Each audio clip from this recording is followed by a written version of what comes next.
It's a fine day in the free trade city with the market bustling, until a mentally unhinged veteran, Jack Strader, suddenly trashes around. Cecily Campbell, an enthusiastic red-headed knight, interferes, wielding her House of Campbell sword.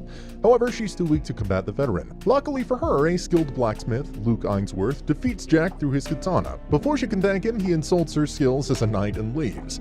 After the incident, Cecily looks for new swords, but she's impressed by the katana and makes up her mind. She reaches Luke's home where he lives with his assistant, Lisa, a yellow-headed elf. However, Luke refuses, saying he only forges for himself. As they quarrel, a loud blast is heard from outside the city. Soldiers attempt to contain three wolf-like monsters controlled by a mysterious black-cloaked man. With Luke and Lisa, Cecily arrives at the scene and is bewildered to see the soldiers lying around. Being a devoted knight, Cecily steps ahead and is again saved by Luke, who slays the monsters. Their victory is short-lived as a massive ice monster forms before them. Luke orders Lisa to take Cecily back, but Cecily is determined to show him her knight skills and persuade him to forge her a katana. As Cecily distracts the monster, shielding from ice crystals using her breast armor, Luke, together with Lisa, develops a brilliant katana. Luke's brilliantly forged katana glows red with heat. He steps forward as the ice monster changes his form to a bulging figure with wings and skillfully slays it. Victory. However, his katana crumbles as those made with magic are limited. Cecily starts excitedly promising him reward. At the meeting hall, Houseman, the head of the trade city, waits for Luke with the diplomats complaining. One of them brings up the topic of the demons appearing outside the city earlier. If the seal of Albanil is broken, the world will crumble. Seeing that someone had performed the banned Devil's contract, its possibility is threatening. For this, they must acquire the Holy Sword.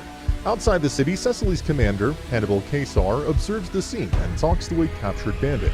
The bandit tells of the cloaked man and how he turned his boss into a demon. Suddenly, a monster erupts from his mouth, but Hannibal slays it. The mysterious man had forced a devil contract onto a human. Due to Cecily pressing him, Luke agrees to her, but immediately retracts, saying she reminded him of someone. However, Cecily is adamant, so Luke puts a ridiculous price on it, irritating her. Back at work, Cecily complains to her friend Patty about Luke when Hannibal comes in. Seeing the sensitivity of situations, Houseman and Hannibal have decided to give her a special mission. Cecily is on a mission to guard the magic sword and is bewildered to meet Arya, the blade itself in the form of a girl. Back at Luke's, Arya giggles, seeing Cecily and Luke bicker cutely. Luke asks Arya to show them how she's the magic sword. Winds engulf as Arya mutters, "Kill God," and transforms into a sword that can produce a slicing current.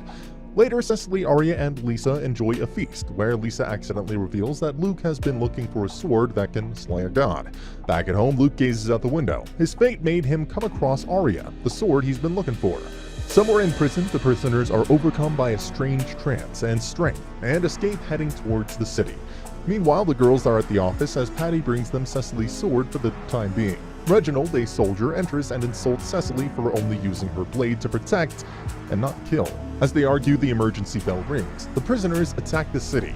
Cecily is told to stay back and protect Arya. However, Arya encourages her and she heads out, coming across Jack Strader and the Mysterious. Before she can reach them, a prisoner appears and she fails, unable to kill a human. Reginald comes in time, finishing the job and calling her a coward.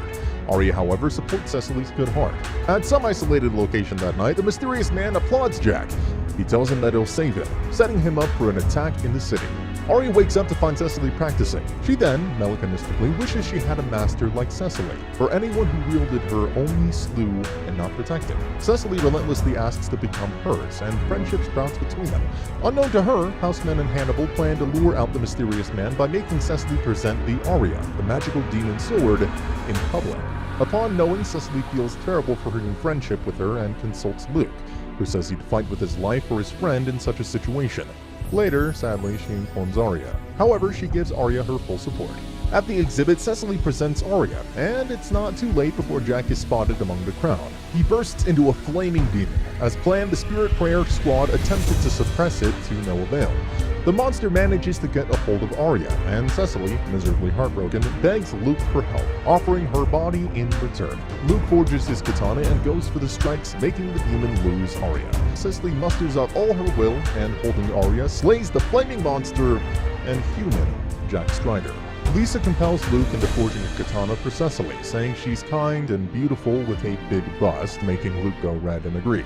To Cecily, he maintains to ask for the price. At lunch, Luke explains the Devil Contract, which uses human flesh and blood to turn humans into irreversible demons. The demon contract requires death words inscribed in everyone's heart, retrieved in horrible ways. For this reason, they were banned. After lunch, the girls help Lisa with laundry as Cecily mouths about Luke being hard on Lisa and decides to go take her shopping. While Lisa is busy in the market, Cecily lectures Luke to take good care of Lisa. They take Lisa to try on clothes and have a good time. Lisa's life being ordinary makes her feel quite unusual having fun. However, Cecily comforts her. Lisa steps out in her new outfit to find Cecily and Arya gone, with Luke waiting outside. Blankly, Luke doesn't even compliment her, and they both leave for home. Unknown to them, Arya and Cecily stalk them quietly. Cecily keeps getting infuriated to see Luke's behavior towards Lisa. In her fit of anger, she loses sight of them. On their way home, Lisa keeps trying to make small talk with Luke. However, he keeps giving one-word replies. Suddenly, she stops and straightforwardly asks him about her outfit. Luke turns and quietly puts a matching hat on her head, making her burst into happy tears. Cecily and Arya are encountered by a peculiar group of 3 girls attacking to steal Arya. However, to their bewilderment, one of the girls, Doris, revealed her sword as the demon sword of Earth, slashing the ground through. Meanwhile, Luke and Lisa are visited by Charlotte E. Fyrobesher, a spoiled child with Imperial blood, and Yvonne, the Black Flame demon sword. Charlotte declares to take Luke by force and that her minions are already attacking Cecily and Arya. With Yvonne, she tries to stop Luke, however, the katana overpowers her, and he drags her along to save Cecily. Doris is now joined by her other 2 friends, Penelope and Margot, with 2 other demon swords, the swords of Light Ray and Magic Sword Slayer. They soon overpower Cecily as she falls to the ground. However, Luke arrives in time, saving Cecily once again. The 4 girls are taken to the Houseman and Hannibal, still persistently asking for the blacksmith, Luke and Arya to be handed over to them. Charlotte produces a dagger-like sword, claiming it was given to her by her mother, the Emperor, making her a child with Imperial blood. However, the Empire exiled her mother. She wishes to restore her mother's honor by taking the blacksmith, Luke and Arya, to be accepted back into the kingdom. Houseman turns her down, but takes the sword to verify with the Empire, and asks Charlotte to wait for the reply. She decides to stay with Cecily, leaving her furious and making significant expenses on her tabs. Charlotte and the girls arrive at Cecily's, expecting to be given noble treatment. However, Theo, the Campbell's housemaid, a fiery woman, makes them work for the length of their stay. Not even Cecily is spared. Meanwhile, Luke and Lisa are running errands outside when Luke comes across the site where Cecily combated the girls. He wonders why he's helping Cecily. Coincidentally, Cecily in a maid outfit runs into him, sending her beet red and, once again, punching him hard. At Cecily's, the girls seem to be banding together, leading Charlotte to reveal her mother's death. Slowly, Cecily starts feeling for a mother-deprived child, just wishing to be accepted. Charlotte also becomes closer to Madame Lucy, Cecily's mother, spending her time with her and feeling happier. The girls start feeling more at home. As Cecily practices, Arya asks her to take her to see the demon swords and meets Yvonne. Frustratingly, she asks Yvonne to tell her why they're able to transform into human forms. Yvonne's only reply is that time will tell. Shaken at heart, Charlotte seeks comfort in Madame Lucy and asks her what she should do, restore her mother's honor or live happily.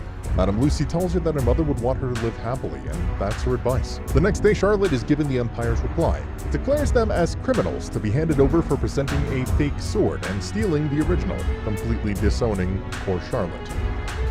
Cecily stands up for the girls, saying that it's evident that the Empire has lied and that she won't allow them to be handed over. But it's not too long before the Empire's army comes to the city's door. Houseman and Hannibal give Charlotte the option to flee to the garrison state. However, they must provide Garrison with all their information on the Empire. Charlotte and the girls refuse to sell the kingdom out and leave disappointed. At Luke's, Arya and Cecily discuss the matter with him and Lisa. Lisa pointed out that if it were her, no matter the place, she'd be happy as long as she had her friends. Hearing this, Cecily comes to a resolution. Unbeknownst to them, Doris, Margot, and Penelope, determined to get Charlotte accepted and happy, revert to their original plan, steal Arya and Luke. However, Cecily intercepts them, wielding Arya in hand. As the rain rages outside, Cecily combats the girls to a defeat. Soon Charlotte comes to the chaos. However, Cecily is determined to knock sense into them. She strikes them down, asking them to give up Charlotte's name and abandon the Empire as it did. Treating Empire, Hyde disrespects the girls willing to fight so desperately for Charlotte. Realizing this, Charlotte breaks into tears. The next day, they see Charlotte and the girls off to the garrison. Before leaving, Charlotte tells Cecily that a man named Siegfried had given them the demon swords and incited them to come after them. Cecily's family has dressed her in a feminine dress since Arya brought up Luke at the table. Now they're attempting to set her up. Shy in her new outfit, Cecily comes across a blacksmith asking her to take Elsa, a black-haired girl with a broken sword, to Luke. Although reluctant and shy, Cecily arrives at Luke's. However, Luke declares the sword is irreparable and has other plans. Surprisingly, he asks Cecily to accompany him while Lisa tries her hand at fixing Elsa's blade. On their way, he confides to Cecily, doubting if Lisa should remain with him. Luke wants to be able to protect her. He brings Cecily to the grave of Lisa Oakwood, his childhood friend. There he explains how he and Lisa wandered into a cave and came across Valbanil. That day, Valbanil killed Lisa. At Luke's, Lisa senses sadness within the blade. Elsa tells her it's used to put a knight to rest by giving them the final blow. Lisa returned the sword, fixing it as much as she could. As Elsa leaves, she comes across Arya making her way to spy on Luke and Cecily. She stops and curiously watches Elsa go. Elsa arrives at a rubbled house. Inside, an injured old knight who has banded together with a mysterious man to avenge his daughter. Elsa asks her if she found Valbanil. Elsa says she has. On their way back, Cecily, flustered, asks Luke if he loves Lisa. He turns around, says he used to, and quietly continues. That night, as Luke and Lisa sit outside, the old knight attacks them with the demon sword of lightning.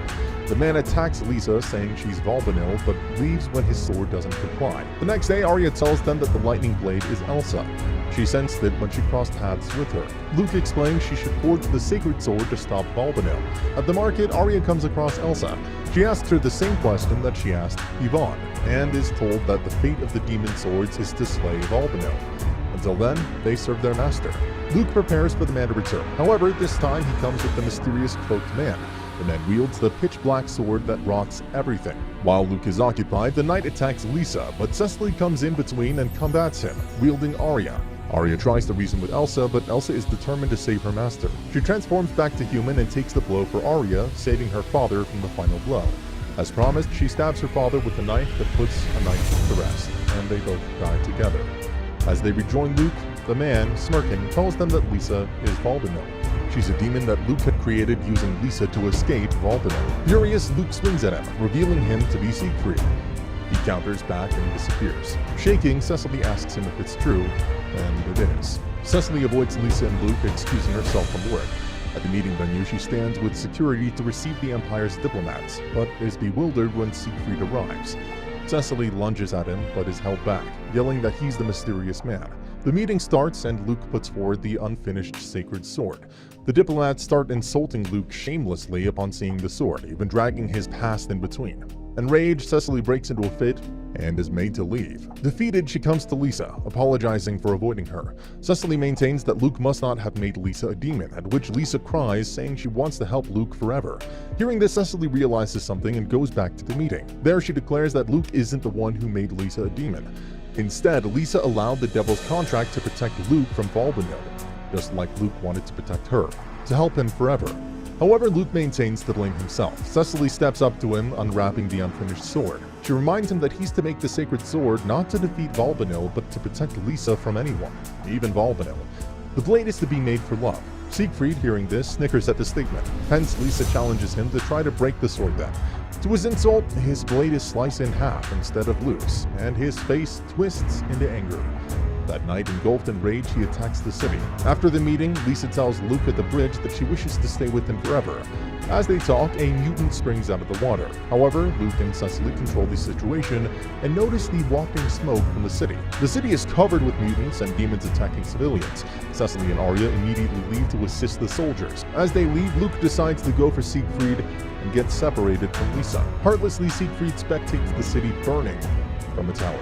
Lisa rushes to Cecily, telling her that Luke went after Siegfried and asking her to find him. As they make their way, they're intercepted by one of Siegfried's minions. Cecily defeats her, however Arya is too weak and decides to take a break. She gazes at Cecily as she leaves, grateful that she got to be held by a kind soul like Cecily. At the tower, Luke's blade rots on impact with Siegfried's, and he falls injured. However, Cecily arrives in time with Lisa and shields him. Luke yells at her to leave, but Cecily answers that not protecting him would be a disgrace to Lisa's sacrifice. She yells at him to acknowledge what happened and fight. Seeing Cecily's determination, he forges a katana with Lisa and hands it to her. Cecily finally has a katana of her own. Strong-willed and pumped, Cecily goes against Siegfried, slicing his blade in half and striking his heart before her katana snaps. However, Siegfried disappears once again. Luke is healed through Lisa's help, and together they return to the city to cleanse it of the demons, fulfilling the oath of Lisa Oakwood and Cecily Campbell. And that's the end of And I'm pretty sure that you are.